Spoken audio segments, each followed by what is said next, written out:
ਤੇ ਕੁਝ ਹੀ ਪਲਾਂ ਦੇ ਵਿੱਚ ਕਿਸੇ ਵੀ ਵੇਲੇ ਪ੍ਰਧਾਨ ਮੰਤਰੀ ਦਾ ਜਿਹੜਾ ਲਾਈਵ ਸੰਬੋਧਨ ਹੈ ਉਹ ਸ਼ੁਰੂ ਹੋ ਸਕਦਾ ਹੈ। ਕੋਰੋਨਾ ਤੇ ਦੇਸ਼ ਵਾਸੀਆਂ ਨੂੰ ਪ੍ਰਧਾਨ ਮੰਤਰੀ ਸੰਬੋਧਨ ਕਰਨਗੇ। ਪ੍ਰਧਾਨ ਮੰਤਰੀ ਸੰਬੋਧਨ ਕਰ ਰਹੇ ਨੇ। नमस्कार।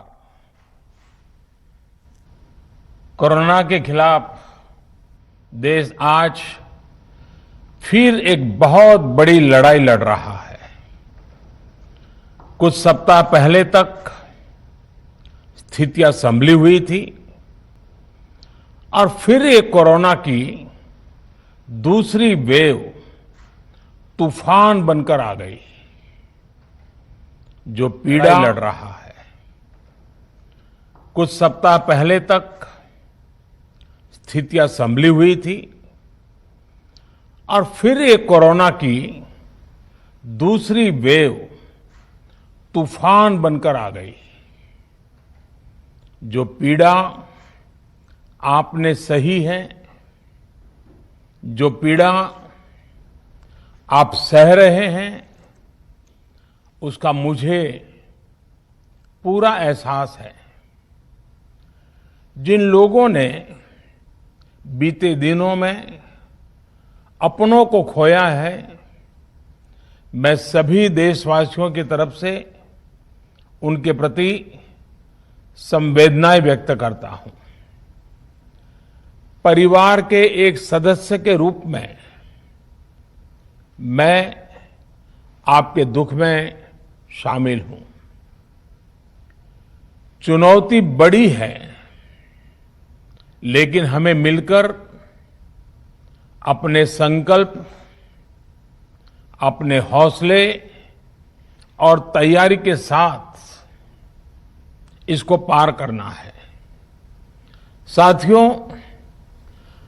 अपनी बात को विस्तार देने से पहले मैं देश के सभी डॉक्टरों, मेडिकल स्टाफ, पैरामेडिकल स्टाफ, हमारे सभी सफाई कर्मचारी भाई बहन, हमारे एम्बुलेंस के ड्राइवर्स, हमारे सुरक्षा बल, पुलिसकर्मी, सभी की सराहना करूंगा। आपने कोरोना की पहली वेव में भी अपना जीवन दांव पर लगाकर लोगों को बचाया था। आज आप फिर इस संकट में अपने परिवार, अपने सुख, अपनी चिंता छोड़कर दूसरों का जीवन बचाने में दिन रात जुटे हुए हैं।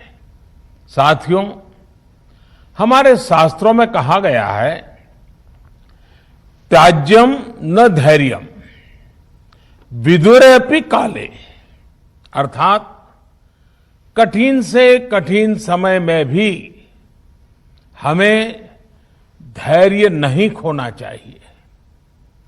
किसी भी परिस्थिति से निपटने के लिए हम सही निर्णय लें, सही दिशा में प्रयास करें, तभी हम विजय हासिल कर सकते हैं।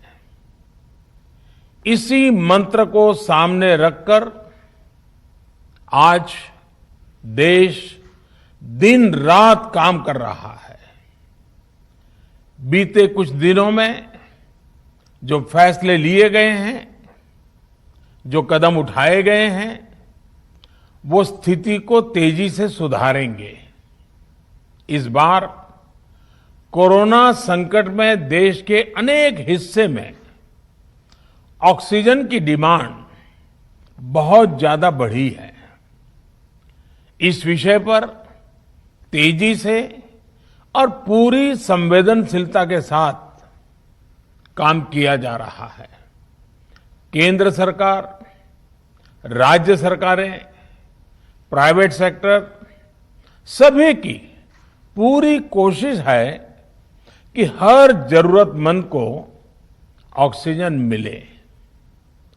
ऑक्सीजन प्रोडक्शन और सप्लाई को बढ़ाने के लिए भी कई स्तरों पर उपाय किए जा रहे हैं। राज्यों में नए ऑक्सीजन प्लांट्स हो, 1 लाख नए सिलेंडर पहुंचाने हो, औद्योगिक इकाइयों में इस्तेमाल हो रही ऑक्सीजन का मेडिकल इस्तेमाल हो, ऑक्सीजन रेल हो, हर प्रयास किया जा रहा है। साथियों, इस बार जैसे ही कोरोना के केस बढ़े, देश के फार्मा सेक्टर ने दवाइयों का उत्पादन और बढ़ा दिया है।